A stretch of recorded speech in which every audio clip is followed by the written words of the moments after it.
में बॉलीवुड की चमक बेहद आकर्षक लगती है और पर्दे पर निभाए गए किरदार को देखकर हम अभिनेताओं और अभिनेत्रियों के लिए मन में एक अलग जगह बना लेते हैं। परंतु हकीकत यह है कि बॉलीवुड की चमक दमक के पीछे भी उनकी वैसी ही आम जिंदगी होती है जो हमारी और आपकी होती है। वो भी अपने जीवन में वही सब झेलते हैं और देखते हैं जो एक आम इंसान अपने जीवन में देखता है।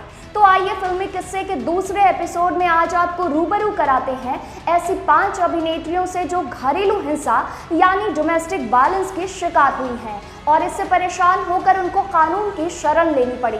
पहला नाम है जीनत अमान का। अपने समय की सबसे खूबसूरत अभिनेत्री जीनत अमान ने अपने जीवन में 2 शादियां की। पहली अभिनेता संजय खान से, उसके बाद दूसरी मजहर खान से। बात 1980 की है जब उनके पहले पति संजय खान की फिल्म अब्दुल्ला की शूटिंग चल रही थी। जीनत अमान लोनावला में किसी दूसरी फिल्म की शूटिंग कर रही थी। संजय खान ने जीनत को सब कुछ छोड़कर तुरंत अब्दुल्ला की शूटिंग में आने को कहा। इस पर जीनत ने कहा कि वो पहले ही किसी दूसरे प्रोड्यूसर को अपनी डेट दे चुकी हैं। इस पर संजय खान ने सभी के सामने उनको पीटना शुरू कर दिया और उनकी आंखों को घायल कर दिया। इसके बाद जीनत ने उनका घर छोड़ दिया। कुछ वर्ष बाद उन्होंने एक दूसरे अभिनेता मजहर खान से शादी कर ली। मजहर खान नहीं चाहते थे कि जीनत आगे फिल्मों में काम करे। वो चाहते थे कि जीनत घर देखें और बच्चे संभालें। इसके लिए जीनत तैयार नहीं हुई और फिर मजहर खान अक्सर उनको पीटा करते थे। मजहर खान की मृत्यु 1998 में हो गई। दूसरा नाम है कंगना रनौत का। महज 17 वर्ष की उम्र में कंगना रनौत जब बॉलीवुड में अपनी पहचान बनाने के लिए संघर्ष कर रही थी तो अभिनेता आदित्य पंचोली उसके गॉडफादर बनकर आए और उसे प्रमोट करने का आश्वासन दिया। कंगना ने आदित्य पंचोली द्वारा उनके साथ की गई नियमित मारपीट और दुर्व्यवहार का जिक्र कई बार अपने इंटरव्यू में किया है। वो कहती है, आदित्य पंचोली मेरे पिता की उम्र के थे और उनकी बेटी और मेरी उम्र का फर्क केवल 1 साल का था, इसलिए मैंने कभी नहीं सोचा था कि उनके सहयोग की क्या कीमत मुझे चुकानी पड़ेगी। कुछ समय बाद कंगना ने अपना रास्ता खुद चुना और आदित्य पंचोली से पूरी तरह से अलग हो गई। तीसरा नाम है प्रीति जिंटा का। वर्ष 2005 की बात है।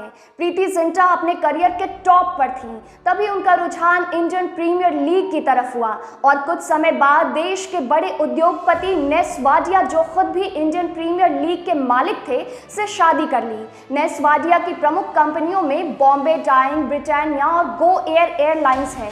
वर्ष 2009 में नेस ने एक पार्टी में किसी मामूली बात पर प्रीति को सबके सामने मारा और खूब गालियां दी, जिसके बाद दोनों के रिश्तों में दरार आनी शुरू हो गई। वर्ष 2014 में प्रीति जिंटा ने नेस वाडिया के खिलाफ पुलिस में केस रजिस्टर किया कि नेस उनको बुरी तरह पीटते हैं और उनसे अप्राकृतिक संबंध बनाने की कोशिश करते हैं। अदालत के हस्तक्षेप के बाद दोनों अलग हो गए। चौथा नाम है करिश्मा कपूर का। 1990 से लेकर 2000 तक अपने अभिनय का जलवा बिखेरने वाली करिश्मा कपूर कई बार फिल्म फेयर अवार्ड जीत चुकी थी।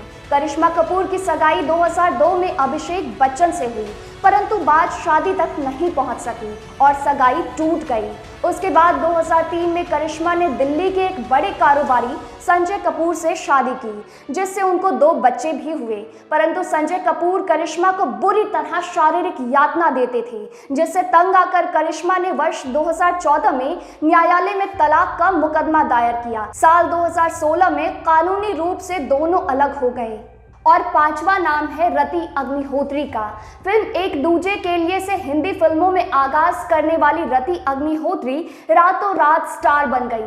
साल 1985 में जब रति अपने करियर के टॉप पर थी तब अचानक उन्होंने फिल्म इंडस्ट्री को गुड बाय कह दिया और मुंबई के कारोबारी और आर्किटेक्ट अनिल विरवानी से विवाह कर लिया।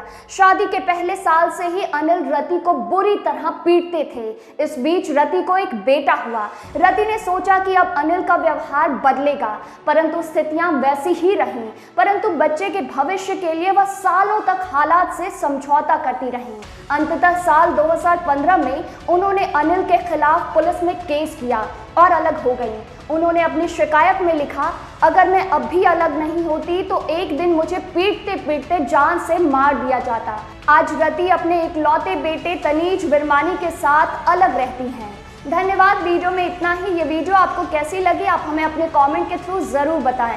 इसके अलावा ये वीडियो अगर आप फेसबुक पर देख रहे हैं तो हमारे फेसबुक पेज को लाइक करें, और अगर ये वीडियो आप यूट्यूब पर देख रहे हैं तो हमारे यूट्यूब चैनल इनसाइडर लाइव को सब्सक्राइब करें।